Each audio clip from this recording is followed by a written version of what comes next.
सिकंदर ने पोरस से की थी लड़ाई। वर्ष 1962 में आया ये फिल्मी गाना बताता है कि हम अपने ही इतिहास और महापुरुषों को लेकर कितने अनपढ़ हैं। संयोग से इसकी फिल्म का नाम भी अनपढ़ ही था। सच भी यही है कि सिकंदर और पोरस की लड़ाई से हम भारतीयों को कोई लेना देना नहीं। किसी ने बता दिया कि सिकंदर महान था, जो जीता वही सिकंदर था, तो हमने मान लिया। एक कहानी भी गढ़ ली गई कि पोरस को बंदी बनाकर सिकंदर के आगे ले जाया गया था।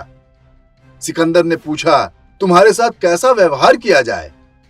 पोरस ने उत्तर दिया, जैसा एक राजा दूसरे राजा के साथ करता है। बताया गया कि इससे सिकंदर बहुत प्रभावित हुआ और उसने पोरस को छोड़ दिया। बस इतने से हम गर्व से फूल उठते हैं। सिकंदर को महान और स्वयं को एक हारी हुई दयनीय सभ्यता मान लेते हैं। क्या वास्तव में यूनानी राजा अलेक्जेंडर या सिकंदर ने राजा पोरस को युद्ध में हराया था?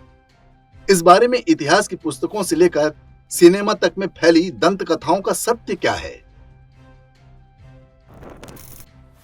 पंजाब में झेलम से लेकर चिनाब नदी तक हिंदू राजा पुरु का राज्य था। यूनानी उन्हें पोरस कहा करते थे। जिस प्रकार अलेक्जेंडर को तब ईरान में सिकंदर और भारत में अल क्षेत्र नामों से भी संबोधित किया जाता था। पुरु की राजधानी आज के लाहौर के निकट थी। उनका कार्यकाल आज से लगभग 2350 वर्ष पहले हुआ करता था। तब मगध भारत में सबसे शक्तिशाली और समृद्ध राज्य हुआ करता था। ये आज के बिहार में पड़ता है। यूनान के मैसिडोनिया का राजा सिकंदर एक सेना लेकर विश्व विजय पर निकला था। उसका लक्ष्य मगध पर अधिकार करना था। सिंधु नदी के तट पर उसका सामना राजा पुरु से हुआ। इतिहास के किसी भी प्रामाणिक ग्रंथ में यह नहीं लिखा है कि उस युद्ध में सिकंदर ने पुरु को हरा दिया था। यदि सच में ऐसा हुआ होता तो सिकंदर मगध तक पहुंच गया होता और आज भारत का इतिहास ही कुछ और होता। उस काल के कुछ यूनानी लेखकों ने अपने राजा की हार को भी जीत में बदल दिया, जबकि ईरान, चीन और भारत के प्राचीन विवरणों में कुछ और ही बात कही गई है। विश्व विजय पर निकले सिकंदर ने सबसे पहले फारस अर्थात वर्तमान ईरान के पारसी राजा दारा को पराजित किया था। इसके बाद ही विश्व विजय की उसकी भूख बढ़ गई थी। फारसी ग्रंथ शाहनामा के अनुसार सिकंदर केवल एक क्रूर विदेशी राजकुमार था, महान नहीं। सिकंदर का अभियान जब ईरान से आगे अखंड भारत की सीमा तक पहुंचा तो उसका सामना उस क्षेत्र के राजाओं से हुआ। ये पहाड़ी सीमा पर बसे अपेक्षाकृत छोटे राज्य थे। अश्वायन एवं अश्वकायन राज्यों की सेना ने सिकंदर को पहली चुनौती दी थी।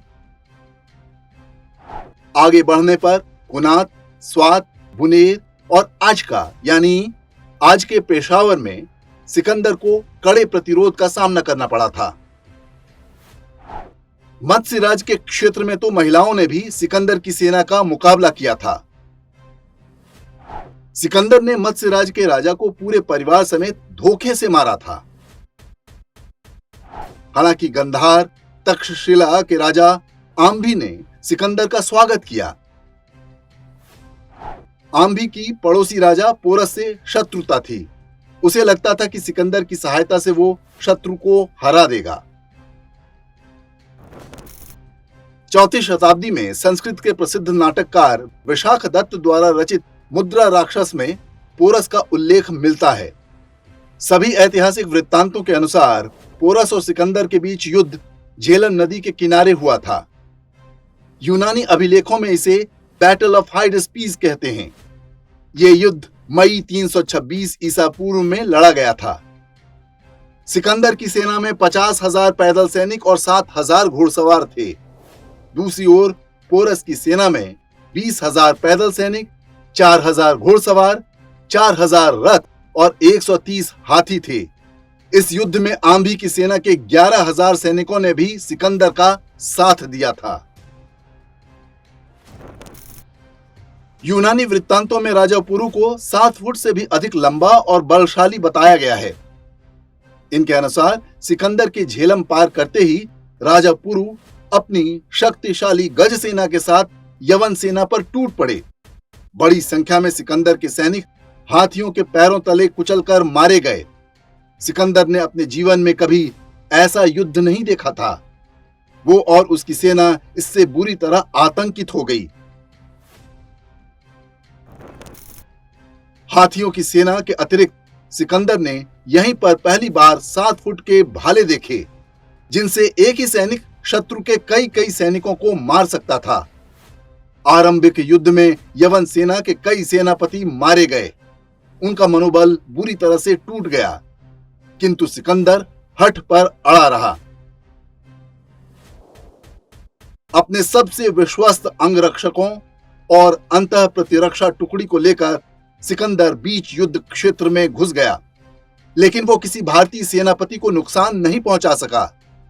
राजा पुरु के भाई अमर ने सिकंदर के घोड़े बुकीफाइलस को अपने भाले से मार डाला और सिकंदर धरती पर जा गिरा। कोई कुछ करता उससे पहले ही सिकंदर के अंगरक्षक उसे उठाकर वहां से तेजी से भाग निकले। पोरस की एकतरफा जीत और सिकंदर की हार की इस कहानी पर यदि हम विश्वास न भी करें, तो ये मानने के पर्याप्त साक्ष्य हैं कि झेलम के युद्ध में सिकंदर को पहली बार इतनी कड़ी टक्कर का सामना करना पड़ा था।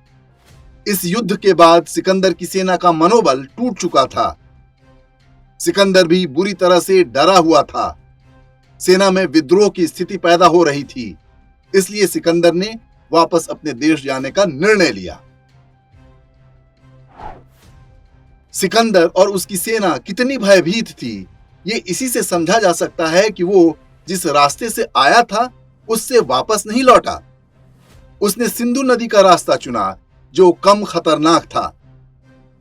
इस बात के भी दावे किए जाते हैं कि सिकंदर अपनी बची कुची सेना के साथ कुछ समय तक पश्चिमी क्षेत्रों में भटकता रहा था। इस दौरान भी उस पर हमले हुए। ऐसी कथाएं भी हैं कि एक जाट सैनिक ने सिकंदर पर भाला फेंक कर मारा था, जिससे वो बुरी तरह से घायल हो गया था। प्राचीन फारसी, चीनी और भारतीय लेखनों के अनुसार घायल सिकंदर ने वापसी में गंधार पहुंचते पहुंचते दम तोड़ दिया था। हालांकि यूनानी इतिहासकारों ने लिखा कि सिकंदर बेबीलोन यानी आधुनिक इराक में बीमारी से मरा था। सिकंदर के समकालीन माने जाने वाले यूनानी राजदूत मेगास्थनीज ने उसे भारत पर विजय पाने वाला योद्धा बताया है। इसी के आधार पर पोरस पर उसकी जीत के दावे किए जाते हैं, जबकि इन दावों के विपरीत भी ढेरों साक्ष्य हैं। यूनानी लेखक प्लूटार्क के अनुसार सिकंदर की सेना पुरु की 20,000 की सेना के आगे टिक नहीं पाई। वो समझ चुका था कि आगे विश्व की महानतम राजधानी मगध के राजा धनानंद के 3.5 लाख की सेना उसके प्रतिरोध के लिए तैयार है। सिकंदर की जीवनी लिखने वाले रोमन इतिहासकार क्विंटस कार्टियस रूफस के लेखन में भी सिकंदर के विजयी होने का कोई दावा नहीं किया गया है। इसमें दिए वर्णन के अनुसार सिकंदर को भारत में बहुत कड़े प्रतिरोध का सामना करना पड़ा। राजा पोरस के हाथियों के आतंक का इसमें विशेष रूप से वर्णन किया गया है। यूनानी सभ्यता के चिन्हों पर काम करने वाले इतिहासकार E.A.W. बज की पुस्तक अलेक्जेंडर द ग्रेट के अनुसार झेलम के युद्ध में सिकंदर की अश्व सेना का अधिकांश भाग मारा गया। सिकंदर ने अनुभव किया कि लड़ाई जारी रहेगी तो उसकी सेना पूरी तरह से समाप्त कर दी जाएगी। अतः उसने राजा पुरु से युद्ध बंद करने की प्रार्थना की। भारतीय परंपरा के अनुसार पुरु ने शत्रु का वध नहीं किया। इसके पश्चात संधि पर हस्ताक्षर हुए और सिकंदर ने पुरु को अन्य प्रदेश जीतने में सहायता की। पश्चिम के जिन इतिहासकारों ने सिकंदर को विजयी बताया है, वो ये बताने में असफल रहे हैं कि उस युद्ध में ऐसा क्या हुआ था कि मगध जाने का सपना लेकर निकले सिकंदर ने बीच रास्ते से लौटने का निर्णय ले लिया। ये वापसी भी विजयी सेना की तरह नहीं हुई, बल्कि मात्र 32 वर्ष की आयु में सिकंदर ने बीच रास्ते में ही दम तोड़ दिया। रोमन सभ्यता के लोग ईसाई नहीं थे, उन्हें पेगन कहा जाता था। आश्चर्य की बात है कि रोमन सभ्यता को नष्ट करने वाले ईसाई चर्च ने सिकंदर की विरासत को हड़प कर उस पर अपना लेबल लगा दिया। संभवतः इसलिए क्योंकि उन्हें लगा इससे वो फारस से लेकर भारत तक के पूरे भूभाग में रहने वालों को नीचा दिखा सकेंगे। इससे उनके भारत में रहने वालों को कथित रूप से सभ्य अर्थात ईसाई बनाने के अभियान को नैतिक आधार मिल जाता है। इसे उनकी औपनिवेशिक सोच का उदाहरण कह सकते हैं। वे नहीं चाहते थे कि भारतीयों को कभी पता चले कि वे वास्तविक विश्व विजयी हैं। सिकंदर की इस कहानी में एक बात ध्यान देने वाली है। वो मगध पर कब्जा करने के लिए निकला था। रास्ते में अन्य भारतीय राजाओं ने उसे क्यों रोका? वे चाहते तो संधि भी कर सकते थे। ये तथ्य बताता है कि भारत के अलग अलग राज्यों में भले ही अलग अलग राजाओं का शासन था, लेकिन एक राष्ट्रीय भावना सदा से रही है। घात प्रतिघात की कहानियां हैं तो आपसी सहयोग और सद्भाव की भी हैं, लेकिन इतिहास से जुड़े नकारात्मक बिंदुओं को ही तूल दिया गया। पोरस और सिकंदर की ये कहानी भारतीय इतिहास के साथ हुए खिलवाड़ का संभवतः सबसे पुराना उदाहरण है। एक झूठ जो लोक कथाओं से लेकर लोकोक्तियों तक में रच बस गया। औपनिवेशिक काल के इन असत्यों और अर्ध सत्यों को हमें स्वयं तोड़ना होगा, तभी सही अर्थों में भारत स्वतंत्र होगा।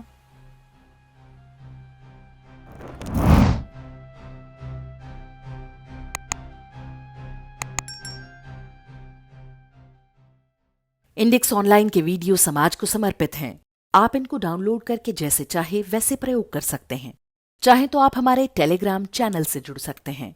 वहां सारे नए पुराने वीडियो आपको मिल जाएंगे। हमारे सोशल मीडिया लिंक हर वीडियो के डिस्क्रिप्शन में होते हैं। हमारा एकमात्र उद्देश्य हिंदू समाज को जागृत और एकजुट करना है। इसमें सहभागी बने। धन्यवाद।